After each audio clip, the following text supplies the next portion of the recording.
Bienvenidos una vez más a El Comentario, un programa realizado por Agustín Sancho Cubero.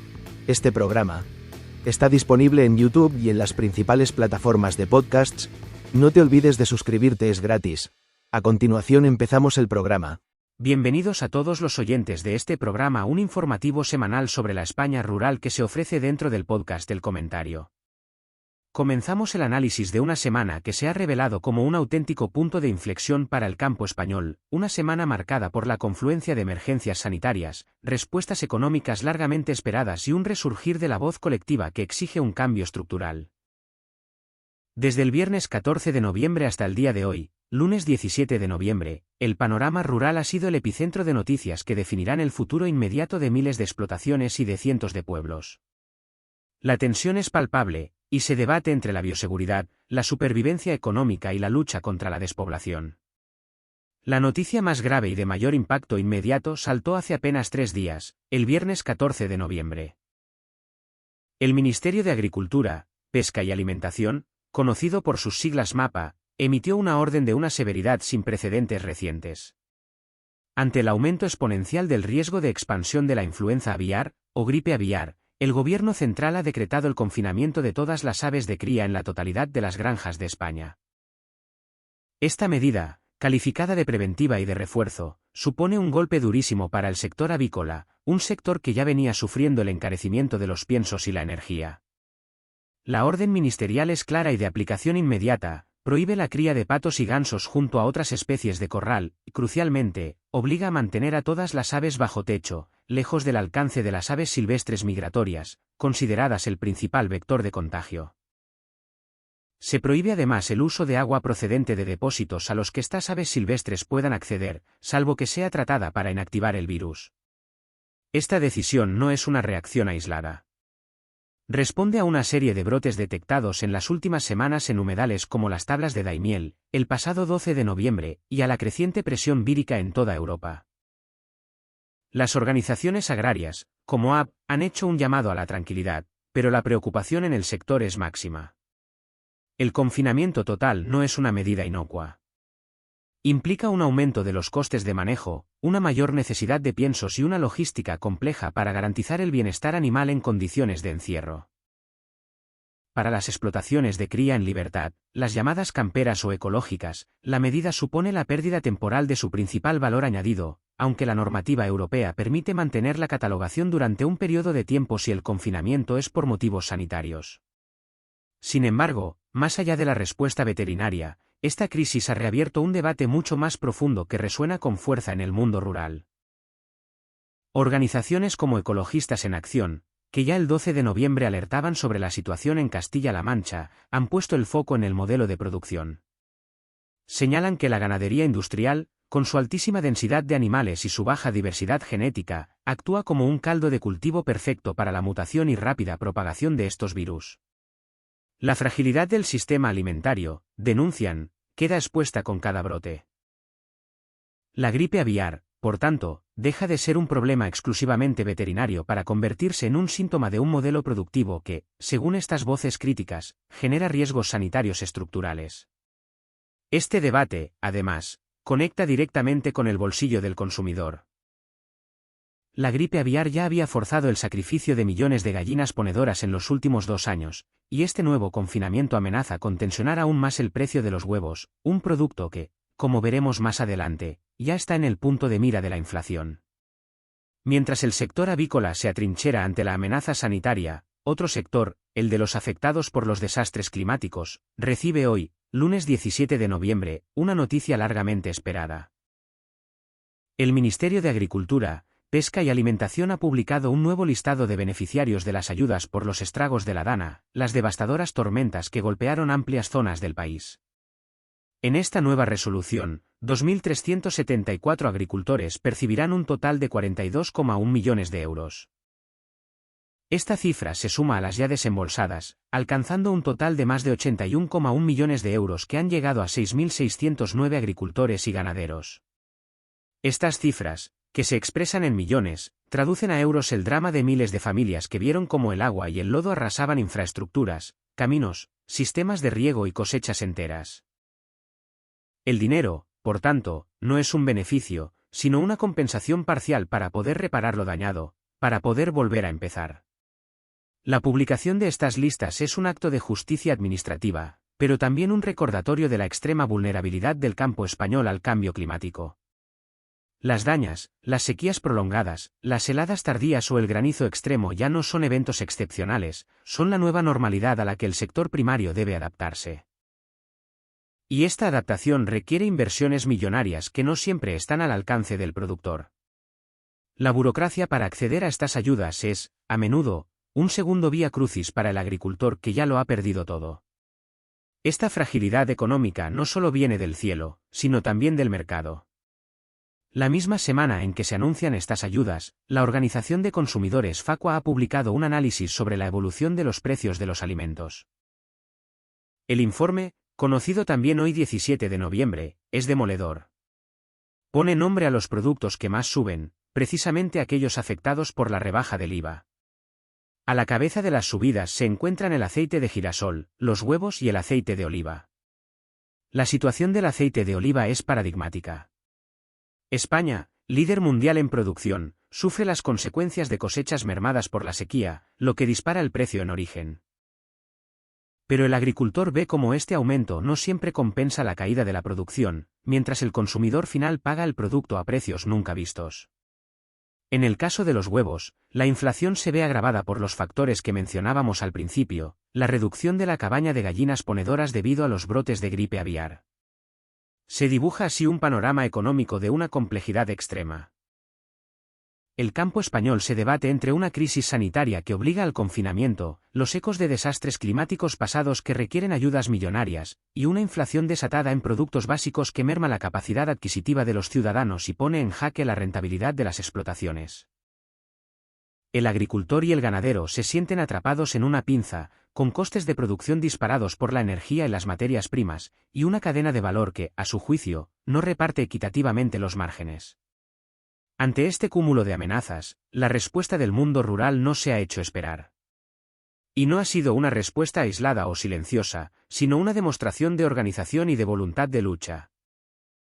Este fin de semana, durante los días 15 y 16 de noviembre, se ha celebrado en Molina de Aragón, Guadalajara, un lugar simbólico de la despoblación, la 7ª Asamblea General de la Revuelta de la España Vaciada. La elección del lugar no es casual. Molina de Aragón representa ese territorio que se niega a desaparecer, y la Asamblea ha servido para reforzar el compromiso común frente a lo que ellos definen como un abandono institucional crónico y crecientes agresiones al territorio. La España vaciada, que irrumpió en la agenda nacional con la histórica manifestación de Madrid en 2019, ha demostrado en esta asamblea una notable madurez política. Ya no se trata solo de denunciar la despoblación, sino de articular una respuesta coordinada a los múltiples problemas que la provocan. Uno de los ejes centrales del debate ha sido el acceso a la vivienda. Las plataformas, llegadas de numerosas provincias, alertan de que la falta de un parque público de vivienda, el abandono de inmuebles y los crecientes procesos de especulación, a menudo ligados al auge de la vivienda turística, están impidiendo el arraigo de la población joven. Sin jóvenes que puedan vivir en los pueblos, no hay relevo generacional, y sin relevo generacional, el cierre de servicios es inevitable. Pero el diagnóstico de la revuelta de la España vaciada va más allá. Han puesto sobre la mesa el concepto de mundo rural agredido. En esta 7ª asamblea, han fortalecido su coordinación con otros colectivos que luchan contra problemas muy concretos. Hablamos de plataformas como Stop Ganadería Industrial, que conecta directamente con el debate de la gripe aviar y denuncia la contaminación de acuíferos por nitratos. Hablamos de movimientos contra la minería agresiva a cielo abierto, de plataformas que defienden el ferrocarril convencional como eje vertebrador del territorio, y de las que luchan por mantener abierta la sanidad pública rural, el último dique de contención contra el éxodo.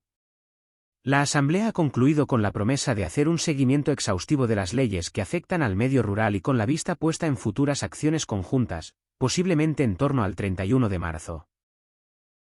El mensaje que sale de Molina de Aragón es claro: la despoblación no es una fatalidad meteorológica, es el resultado de decisiones políticas y de un modelo de desarrollo que, según denuncian, ha primado a las ciudades en detrimento del campo. La vivienda, los servicios y la lucha contra la macroindustria contaminante se configuran como las líneas rojas de un movimiento que ya no pide, sino que exige. Para entender la profundidad de esta rabia y de esta preocupación, basta con mirar a un sector y un territorio concretos que han sido noticia este fin de semana.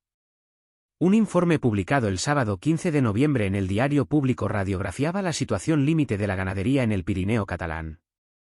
Es una noticia que, aunque localizada, funciona como un espejo de la realidad de muchas comarcas rurales. El titular es un resumen perfecto de la crisis. La falta de relevo generacional y la baja rentabilidad están dejando la ganadería bajo mínimos. El informe detalla cómo el incremento de los costes de producción y el exceso de burocracia han provocado que queden menos de 1.500 explotaciones activas en la zona. Hablamos de un modelo de ganadería extensiva, tradicionalmente vinculado a la economía familiar y al mantenimiento del paisaje. Este modelo se muere. Los ganaderos denuncian que los costes de producción, especialmente los piensos y los requisitos sanitarios, se sitúan por encima del precio que reciben por cada litro de leche. Producir, literalmente, cuesta dinero. A esto se suma la dificultad para encontrar mano de obra y el envejecimiento de los titulares de las explotaciones, cuyos hijos, testigos del sacrificio y la falta de recompensa, optan por buscarse la vida lejos del campo. Esta situación desincentiva cualquier inversión en innovación o modernización de las granjas, provocando un círculo vicioso de cierre de explotaciones. El impacto no es solo económico, es social, con la pérdida de población y medioambiental. La ganadería extensiva es una herramienta clave en la gestión del territorio y en la prevención de incendios forestales. Cuando un ganadero cierra, el monte deja de pastorearse, la maleza crece y el riesgo de incendios se multiplica.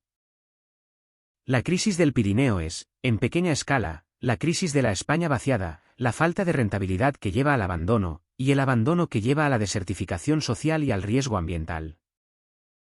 En este complejo tablero de juego, con una emergencia sanitaria declarada, una economía rural subvencionada por desastres y amenazada por la inflación, y un movimiento social que exige un cambio de modelo, todas las miradas se dirigen, inevitablemente, a la esfera política y a las negociaciones de alto nivel. La semana pasada, el ministro de Agricultura, Luis Planas, mantuvo reuniones clave en el contexto europeo. Aunque estos encuentros ocurrieron justo antes de los 5 días que centran nuestro análisis, sus ecos marcan la agenda de esta semana. El ministro se ha reunido con el comisario europeo de Pesca y Océanos, Costas Cadis, para discutir las cuotas de pesca en el Mediterráneo para los años 2025 y 2026. Planas ha pedido que se tengan en cuenta los esfuerzos en sostenibilidad ya realizados por la flota española para aumentar los días de pesca. Pero la gran batalla, la que afecta a todos los agricultores y ganaderos, es la negociación de la futura política agrícola común, la PAC, para el periodo posterior a 2027. España defenderá en Bruselas la necesidad de mantener el carácter común de la política, con una financiación adecuada y una simplificación de la burocracia. Una simplificación que, como hemos visto en el caso del Pirineo, es una demanda existencial para los productores. El ministro también ha destacado la fortaleza de las exportaciones agroalimentarias españolas, que superan los 77.000 millones de euros, y la importancia de acuerdos comerciales que han beneficiado a sectores estratégicos como el aceite de oliva y el vino. Sin embargo, esta visión macro de la política choca a veces con la realidad micro del territorio. Mientras se negocian fondos millonarios en Bruselas, la revuelta de la España vaciada denuncia desde Molina de Aragón que esas ayudas no siempre se traducen en una mejora de los servicios básicos o en una lucha real contra la despoblación. La tensión entre la alta política europea y la supervivencia diaria del último ganadero del Pirineo es el verdadero telón de fondo de esta semana informativa. Así cerramos este informativo semanal. Ha sido una semana de vértigo para la España rural. Una semana que comenzó con la sombra de la gripe aviar extendiéndose por todo el territorio, obligando a un confinamiento masivo que pone a prueba la resiliencia del sector avícola. Una semana que ha visto cómo el gobierno intenta cerrar las heridas económicas de la dana, mientras la inflación en alimentos básicos sigue golpeando a productores y consumidores. Y, sobre todo, ha sido la semana en que la España vaciada ha vuelto a levantar la voz desde el corazón de la despoblación, en Molina de Aragón, exigiendo un futuro digno, vivienda, servicios y el fin de las agresiones a su territorio. Desde la cruda realidad del ganadero del Pirineo que no puede cubrir costes, hasta las complejas negociaciones de la PAC en Bruselas, el campo español vive días cruciales en los que se juega, nada menos, que su supervivencia y su modelo de futuro. Les agradecemos su atención y les emplazamos a nuestro próximo programa, donde seguiremos tomando el pulso a la realidad de la España rural. Hasta aquí esta edición del programa del comentario, un programa realizado por Agustín Sancho Cubero. Este programa está disponible en YouTube y en las principales plataformas de podcasts. Hasta la próxima edición del programa. Muchas gracias. Dirección y realización Agustín Sancho Cubero.